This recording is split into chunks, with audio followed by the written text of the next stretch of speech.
When you go shopping, there will almost always be two versions of the same product: the name brand product and a less expensive version.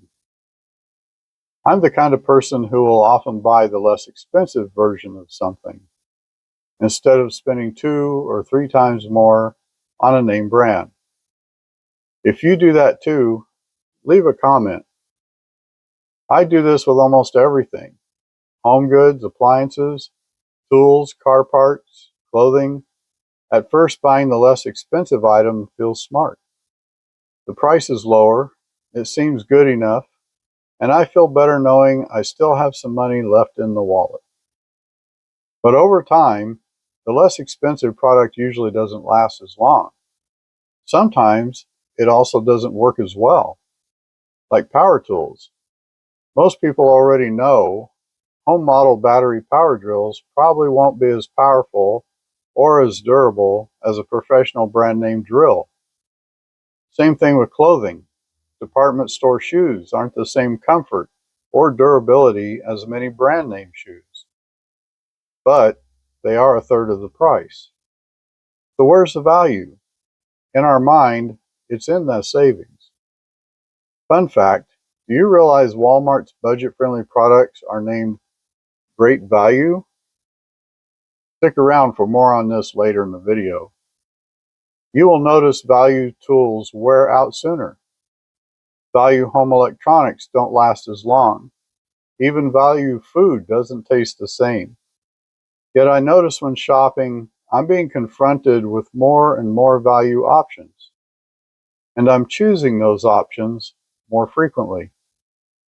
Years ago, budget products usually sat in one small section of the store, often called impulse items. Now entire aisles are built around affordability.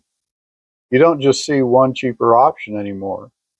You see multiple levels of value products competing against each other. Store brands now imitate premium packaging or premium wording, even premium design, while still being marketed as the affordable choice.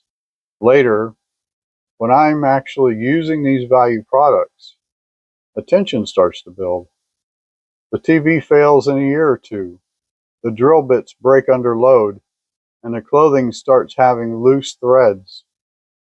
Then it's another trip to the store to buy a replacement.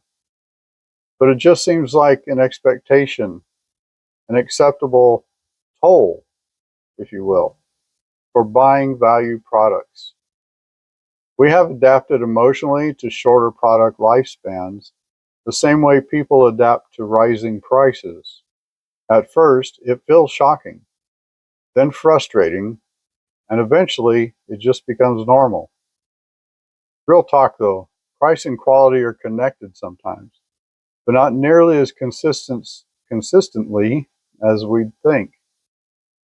$100 pair of work boots might last years longer than a cheap pair, while a $50 kitchen appliance might work just as well as a premium version sitting next to it. In the purchasing moment, you feel like you're saving money, but those small individual purchases begin to add up over time. Before you know it, an urge to question your purchasing decisions begins to creep in. I began to realize the retail industry is heavily organized around upfront affordability. Remember Walmart's great value branding? Now you can start to see it. Other retailers do the same thing, incorporating the word signature or essentials or basics into their branding.